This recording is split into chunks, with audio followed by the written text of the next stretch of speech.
सलाम, नमस्ते, सत श्री अकाल। मैं हूं रजा और आप देख रहे हैं रजाग्राफी की सबसे इंपॉर्टेंट और सबसे खास रिपोर्ट, जिस रिपोर्ट का नाम है अंतरराष्ट्रीय prime time report, international prime time report. जिस एक ही वीडियो के अंदर पूरी दुनिया की तमाम बड़ी खबरें आसान और सिंपल भाषा में मैं आपको बताता हूं। हजरात हजरात हजरात, मोदी सरकार लाल आंख सिर्फ मुसलमानों को दिखा सकती है, दलितों को दिखा सकती है और ईसाइयों को दिखा सकती है। मोदी सरकार की इतनी हिम्मत नहीं दुश्मन देशों को लाल आंख दिखा सके। करनी और कथनी में जमीन आसमान का फर्क होता है। आड़ भक्तों की यही औकात है दोस्तों। ऊपर से गिरा बम जिसमें हड्डी न दम, ये वो हैं। हजरात मोहतरम, बता दूं कि अब पाकिस्तान और चाइना तो छोड़ दो, वो तो बहुत दूर की चीज हो गए। अब ये बांग्लादेश भी भारत को लाल आंख दिखा गया। आपको बताना चाहूंगा कि बांग्लादेश के साथ भारत का तनाव बना हुआ है, क्योंकि बांग्लादेश की सरकार पलट गई। जो शेख हसीना की सरकार थी, जो शेख हसीना थी, पर्सनली वो भारत को पसंद करती थी और उसकी जो रिजीम थी वो भारत की हर बात मानती थी। यही बात शेख हसीना की बांग्लादेश के नागरिकों को पसंद नहीं आ रही थी और उस पर करप्शन के भी इल्जामात थे। वो तो घरेलू बात हो गई, छोड़ो वो सारी बात। लेकिन मेन मुद्दे पर आते हैं। भारत भी बांग्लादेश के साथ बेहतरीन कोऑपरेट कर रहा था और दोस्तों, शेख हसीना की सरकार पाकिस्तान से इतना फ्रैंक नहीं थी। लेकिन जब सरकार पलटी है और मोइज़ू की जो सरकार आई है, इसने पाकिस्तान के साथ अपने रिश्ते मजबूत किए। पाकिस्तान की सेना को बुलाया अपनी सेना को ट्रेन करने के लिए, हत्ता कि पाकिस्तान इनकी गई भी है सेना वहां ट्रेनिंग लेने के लिए।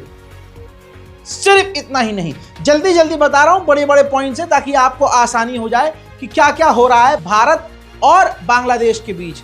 यहीं पर एक चीज और होती है। अब हुआ यह कि बांग्लादेश ने पाकिस्तान के जरिए अपने तुर्की से भी रिश्ते ठीक किए और तुर्की से कह दिया कि भैया आप हमारी ज़मीन पे आइए और जो करना है करिए, हथियार बनाइए, फैक्ट्री लगाइए, जो भी। अब पाकिस्तान और तुर्की से भारत पहले से ही चिढ़ता है, टू बी ऑनेस्ट, बिल्कुल क्लियर कट बात है। अब इसके बाद क्या हुआ, भारत सोच रहा चलो ठीक है ठीक है ठीक है, मोदी सरकार क्या ही कर सकती है और हमारे पर्सनली मोदी जी क्या कर सकते हैं, वो तो बस क्या कहें, विवाद, क्या कह रहे, विवाद हो जाएगा, कोई बात नहीं। भारत में मुसलमानों की चूड़ी टाइट करेंगे, विदेश में मुसलमानों को गले लगाएंगे। अब देखिए दोस्तों, हुआ क्या है, जो अब मेन खबर जो बताने आया हूं वो ये, बांग्लादेश की ये जो यूनुस की सरकार है, इससे भारत का तनाव बढ़ता गया इसकी सरकार आने के बाद, क्योंकि शेख हसीना को पूर्व प्रधानमंत्री ऑफ बांग्लादेश को हमने जो पनाह दी हुई है, इस वजह से यूनुस सरकार हमसे और जुड़ी हुई है। इसी दौरान बांग्लादेश और भारत के बॉर्डर पर इलीगल जो है आवाजाही हो रही थी और बांग्लादेश से तस्करी हो रही थी। भारत में जो है चरस, गांजा, अफीम, ये सब आ रहा था, जा रहा था, जो भी था, बॉर्डर पर इस तरह की हलचल नज़र आ रही थी। तो मोदी सरकार ने सोचा, गवर्नमेंट ने सोचा हमारी, कि हम बॉर्डर पर तार लगा देते हैं, फेंसिंग कर देते हैं। अब मोदी सरकार ने फेंसिंग करना शुरू करी। इसी दौरान एक तरफ फेंसिंग करना शुरू करी, दूसरी तरफ जो तस्करी हो रही थी, उस दौरान हमारी जो बॉर्डर की मिलिट्री है बीएसएफ, उसने एक बांग्लादेशी व्यक्ति को गोली मार दी। ऐसी खबरें आ रही हैं। मुठभेड़ में भाई वो नशे का कारोबार कर रहा था इधर से उधर। अब हमारी नेशनल सिक्योरिटी को खतरा हुआ तो भाई साहब रगड़ दिया। अब मामला ये हुआ कि बांग्लादेश सरकार बुरी तरह से चिढ़ गई और इन तमाम चीज़ों पर बांग्लादेश की गवर्नमेंट ने हमारे जो एम्बेसडर बांग्लादेश में हैं उनको तलब कर लिया और उनको रख कर खरी खोटी सुनाई। अब तमाम चीज़ों से सबसे बड़ी बात यह है कि इस पूरी खबर को छुपाया जा रहा है और ये छुपाने की कोशिश की जा रही है कि बांग्लादेश की सरकार ने हमारे दूतावास के एम्बेसडर को जलील किया है। अब मैं प्रूफ लगा रहा हूं, अब देखिए प्रूफ। ये नव भारत टाइम्स अखबार है, सिर्फ टाइटल पढ़ लीजिएगा मेरे साथ।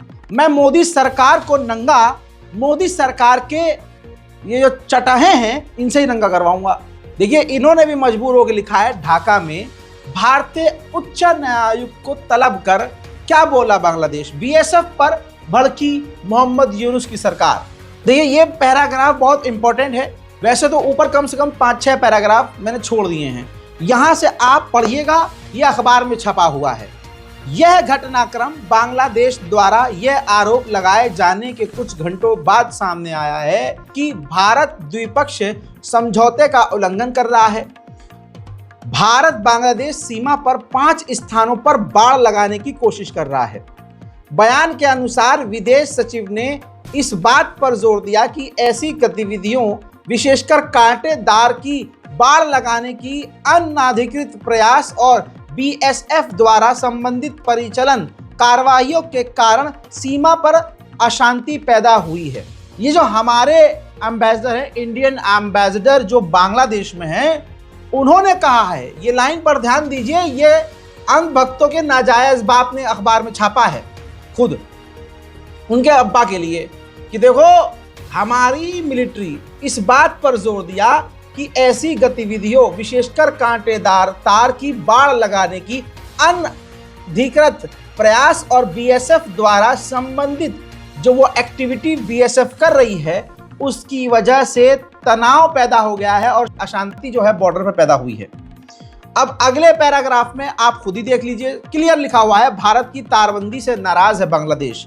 इसमें कहा गया है, उन्होंने इस बात पर जोर दिया कि उचित अनुमति के बिना कांटेदार तार की बाड़ का निर्माण दोनों पड़ोसी देशों के बीच सहयोग और मैत्रीपूर्ण संबंधों की भावनाओं को कमतर करता है, यानी रिश्तों को खराब कर रहा है। उन्होंने उम्मीद जताई कि आने वाले बीएसएफ महानिदेशक स्तर की बातचीत में इस मामले पर डिटेल में चर्चा की जाएगी। अब इस पैराग्राफ को और क्लियर से देख लीजिए। बीएसएफ पर भड़का बांग्लादेश, ये रजा नहीं कह रहा है, रजाग्राफी नहीं कह रहा है, ये हिंदी का अखबार लिख रहा है। बयान के अनुसार हाल में सुनामगंज में बीएसएफ की कथित कार्यवाही में एक बांग्लादेशी नागरिक के मारे जाने का उल्लेख करते हुए विदेश सचिव ने सीमा पर इस तरह की घटनाओं की पुनरावृत्ति पर गहरी चिंता व्यक्त की और निराशा व्यक्त की। इसके अनुसार उन्होंने हत्या की इन घटनाओं को लेकर कड़ी नाराजगी जताई और भारतीय अधिकारियों से ऐसी घटनाओं को रोकने के लिए तत्काल कदम उठाने और जिम्मेदार लोगों के खिलाफ कार्रवाई करने की रिक्वेस्ट की है। जसीम उद्दीन भारत सरकार से आग्रह किया, ध्यान से पढ़िएगा मेरे साथ, ये बहुत इंपॉर्टेंट है, इसलिए प्रूफ पढ़वा रहा हूं मैं आपको। भारत में सभी संबंधित अधिकारियों को सलाह दें कि वे किसी भी भड़काऊ कार्रवाई से बचें। ये बांग्लादेश ने भारत को धमकी दी है, क्योंकि इससे साझा सीमा पर तनाव बढ़ सकता है। बयान के अनुसार उन्होंने यह भी कहा कि बांग्लादेश का मानना है कि ऐसे मुद्दों को रचनात्मक बातचीत के जरिए मौजूदा दोनों पार्टी को बातचीत करके प्यार मोहब्बत से बात करके निपटाना चाहिए। अब जो इतना कुछ मैंने आपको पढ़वाया वो सब कुछ इस पैराग्राफ के लिए, बट टाइटल पढ़िए, सीमा पर तारबंदी का काम रुक गया है। इससे पहले दिन में गृह मामलों के सलाहकार लेफ्टिनेंट जनरल जहांगीर आलम चौधरी ने कहा था कि भारत ने बॉर्डर गार्ड बांग्लादेश और स्थानीय लोगों के कड़े विरोध के कारण सीमा पर कांटेदार बाड़ लगाने का काम रोक दिया है। चौधरी ने प्रेस वार्ता में यह भी कहा कि पिछली सरकार के कार्यकाल के दौरान हस्ताक्षरित कुछ समझौतों के कारण बांग्लादेश भारत सीमा पर कई मुद्दे पैदा हो गए हैं। आपने एक एक लाइन पढ़ी और खासकर वो पैराग्राफ आपको याद होगा, वरना पीछे चले जाइएगा 20 सेकंड, जिसमें साफ कहा गया है कि भारत की जो मिलिट्री है उसने बांग्लादेश के विरोध पर, लाल आंख दिखाने पर जो फेंसिंग का काम है उसको रोक दिया है और तमाम काम बंद हो गए हैं और बॉर्डर पर कई तरह के प्रॉब्लम्स और विवाद खड़े हो गए हैं। एक शॉकिंग चीज मैं आपको और दिखाता हूं कि किस तरह से यह मोदी सरकार आपको, हमको, सबको, पूरे देश को बेवकूफ बना रही है। और यह मिट्टी का शेर है। कौन है? Fill in the blanks. ये देखिए ध्यान से, ये पैराग्राफ आप मेरे साथ पढ़ेंगे। बांग्लादेश के विदेश सचिव मोहम्मद जसीम उद्दीन ने रविवार को ढाका के विदेश मंत्रालय में भारतीय उच्चायुक्त प्रणय वर्मा के साथ बैठक के दौरान हाल में सीमा तनाव को लेकर गहरी चिंता व्यक्त की। सरकारी समाचार एजेंसी बीएसएस ने पहले अपनी खबर में बताया था कि प्रणय वर्मा को विदेश मंत्रालय ने सीमा पर बढ़ते तनाव पर चर्चा के लिए तलब किया था। अगर तलब जो होता है ये गुस्से में तलब किया जाता है, ये वर्ड तब इस्तेमाल किया जाता है जब सामने वाला देश नाराज हो जाता है और फिर तलब करता है। तो देखिए अगली लाइन में क्या लिखा है, विदेश मंत्रालय द्वारा जारी प्रेस वक्तव्य में हालांकि इस शब्द का प्रयोग इस्तेमाल नहीं किया गया है। देख लिया दोस्तों, अखबार खुद बता रहा है गोदी मीडिया का कि उन्होंने तलब किया, लेकिन भारत के विदेश मंत्रालय ने अमित शाह जी के यहां से जनता को यह नहीं बताया गया कि अगले ने लाल आंख दिखा दी।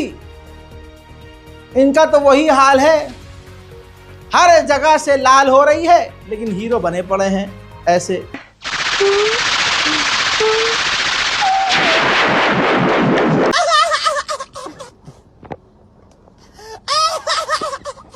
वहीं भारत 150वीं वर्षगांठ मना रहा है, एक सरकारी वर्षगांठ जिसमें ज्यादातर वो टूरिज्म को प्रमोट करता है और तमाम आसपास के देशों को बुलाता है, अपने तमाम साथियों को बुलाता है। इस प्रोग्राम में पाकिस्तान तक आ रहा है, राजी हो गया है, पाकिस्तान को इनवाइट किया है मोदी जी ने, लेकिन बांग्लादेश ने लाल आंख दिखा दी और कह दिया कि हम नहीं आएंगे। उधर बांग्लादेश की सरकार पूरी तरह से पाकिस्तान की तरफ झुकी हुई है। बांग्लादेश की गवर्नमेंट ने पाकिस्तानियों के लिए वीजा और आसान कर दिया है। अब भारत का डंका क्या बज रहा है, डंका देखो आप, फर्जी डंका मोदी जी का। यह क्लियर हो गया कि डोनाल्ड ट्रंप शपथ ग्रहण लेगा, तो डोनाल्ड ट्रंप के लिए तो मोदी जी ने खूब प्रोग्राम भारत में करवाए थे। अब की बार डोनाल्ड ट्रंप सरकार, याद होगा आपको वो चिचिहाता हुआ चेहरा और चिहाड़ती हुई चीखें। जब ट्रंप आया था हिंदुस्तान तो सारे सड़कों को जो टूटी फूटी थी ठीक किया गया, गरीबों को ढाक दिया गया। आई होप आप लोगों को याद होगा। इसके बाद का सीन क्या है पता है? अब मामला ये है कि भारत के प्रधानमंत्री मोदी जी को उनके बेस्ट फ्रेंड ने, ट्रंप ने इनवाइट नहीं किया। ठीक, अब यहां पर सवाल उठने लगे कि अरे यार यहाँ तो पूजा अर्चना तक हो गई थी कि आएगा तो ट्रंप पापा, आएगा तो ट्रंप पापा। लेकिन ये क्या यार, बड़े पापा तो हमारे पापा को बुला ही नहीं रहे। आण भक्ति मंडली में भाई साहब तबाही मच गई। अब भारत के विदेश मंत्री माननीय जयशंकर 5-6 दिन जाकर अमेरिका ही पड़े रहे। क्या बुला लीजिए, बुला लीजिए ना, मोदी जी को नहीं बुलाओगे? ट्रंपा, इतना व्हाट्सएप यूनिवर्सिटी पे हमारे लड़का लोग फैला दिए हैं, हाइप बना दिए हैं मोदी का, और चुनाव है और तुम बुलाओगे नहीं? प्लीज। अब हुआ ये, इतने दिन वहां रहे, उसके बाद कहानी ये आई। अब वहां रहे काफी लंबे टाइम, तो भैया अब ये हुआ कि पूरे दुनिया भर को अमेरिका इनवाइट करता है। भारत को स्पेशली इनवाइट करने के बजाय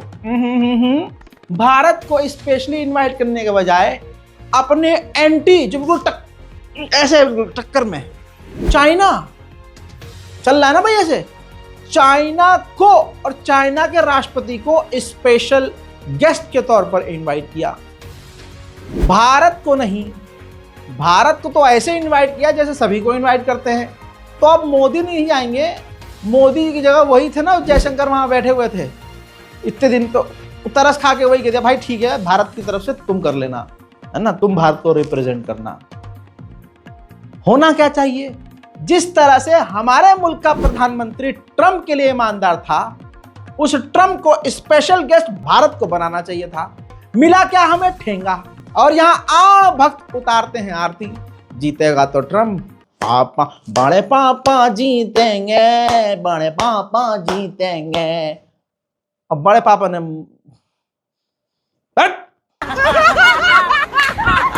भाई साहब मैं क्या कहूं, पता नहीं कौन पनौती है कि उसकी वजह से डंका बज नहीं रहा है, हमें ही बजाया जा रहा है। श्रीलंका की औकात क्या है? अरे भाई साहब, भारत सबसे ज्यादा श्रीलंका की मदद करता है, लेकिन श्रीलंका हमेशा यही करता है हमारे साथ। भारत के लगभग 8 जो मछुआरे हैं गिरफ्तार कर लिया उसने, श्रीलंका ने, और 2 उनकी नाव भी जब्त कर ली और कहा कि जो हमारे बॉर्डर के अंदर आकर मछली पकड़ रहे थे। अबे सुअर, मछली तो पकड़ रहे थे, तुम्हारी अम्मा को थोड़ी ना पकड़ रहे थे, तो मछली पकड़ ली थी, छोड़ दे बातचीत के जरिए, गिरफ्तार कर लिया। ये तब हो रहा है जब मोदी सरकार भर भर कर मदद कर रही है श्रीलंका की, तब ये हो रहा है। पता नहीं किस पनौती की नजर लगी है, हमारे मोदी जी का भौकाल पता नहीं कहां गया। खैर आगे बढ़ते हैं। अबे एक प्रॉब्लम हो तो वो बताऊं, लोगों को लगता है कि मैं तो देश के खिलाफ बोल रहा हूं, हालांकि जो अब खबरें छप रही हैं वो बातें मैं 3 साल पहले से बोल रहा हूं, और आज जो मैं बोल रहा हूं वो 4 साल बाद आप देखेंगे हर अखबार में खुला खुला छपेगा। आज बोल देता हूं तो विवाद हो जाता है। हकीकत यह है, जो देखता हूं वो बोलने का आदी हूं। तुम यही समझ लो कि मैं सबसे बड़ा फसादी हूं, क्योंकि सच बोलना सबसे बड़ा फसाद है। अब ये रिपोर्ट देखो, ये भी मैं आपको नवभारत टाइम्स की दिखा रहा हूं। सीमा पर जो चाइना है वो अपने आप को मजबूत कर रहा है। भारत की सीमा पर एयर सप्लाई को क्यों मजबूत कर रहा है चीन? सैनिकों तक पहुंचा रहा प्राणवायु, फिर बढ़ेगी टेंशन। जाहिर सी बात है, भारत के बॉर्डर पर अपने एयरबेस को मजबूत कर रहा है। जहाज की फैसिलिटी, टेक ऑफ, लैंडिंग और तमाम वहां क्रू को रहने और उनको हर सामान देने के लिए जो फैसिलिटीज वहां पर वो फराहम करवा रहा है, वो भाई साहब तुम्हारी अम्मा के ब्याह के लिए तो नहीं करवा रहा होगा, हैं? जो कहते हैं ना कोई गुस्सा था ना, झूठे कहेंगे, पूरा देश गिरवी कर दिया धीरे धीरे तुमने यार। लद्दाख के बॉर्डर के इलाके एक्सेप्ट कर चुके हैं, मोदी सरकार एक्सेप्ट कर चुके हैं कि लद्दाख के इलाके में हमारे जमीन पर कब्जा कर लिया उन्होंने। और हमसे क्या कहा था? ना कोई गुस्सा था, ना कोई गुस्सा है, ना हमारे नवभारत टाइम्स में छपा है कि चाइना भारत के बॉर्डर पर अपनी जो एयरफील्ड है मजबूत कर रहा है। उधर चाइना अपने हथियारों को और अपग्रेड करने के लिए, इलेक्ट्रॉनिक वॉरफेयर अपग्रेड करने के लिए कई तरह के नए एडवांस खतरनाक सॉफ्टवेयर डेवलप कर रहा है। और यहां हम मस्जिद के नीचे मंदिर डेवलप कर रहे हैं कि मंदिर है, यहां पर मंदिर है। ये हाल है भाई साहब। अभी आ रहा है मुझे थोड़ा सा पेशाब, 2 गिलास करके आता हूं, तब तक आप भी उठो, खाओ पियो, चाय वाय पियो, नाश्ता वाश्ता करो। दफ्तर वाला अपना काम हम निपटाओ। जब घर जाना मेट्रो में आराम से, हाँ गाड़ी चलाते हो मत देखना, मेट्रो में हो ना तो आराम से कान में लीड लगा के पूरी खबर सुनते ना, छपरी वाली चीजें मत देखना। मैं एंटरटेनमेंट भी पूरा करूंगा, पूरा मजा भी दूंगा आपको, और फिर खबरें भी आपको मजाक में सारी मिल जाएंगी। तो मैं जाके थोड़ा सा करके आता हूँ, थोड़ा आप भी इधर उधर हो लीजिए, हल्के हल्के काम हम निपटा लीजिए, फिर इंटरनेशनल प्राइम टाइम पार्ट 2 आपके सामने आएगा। जय हिंद।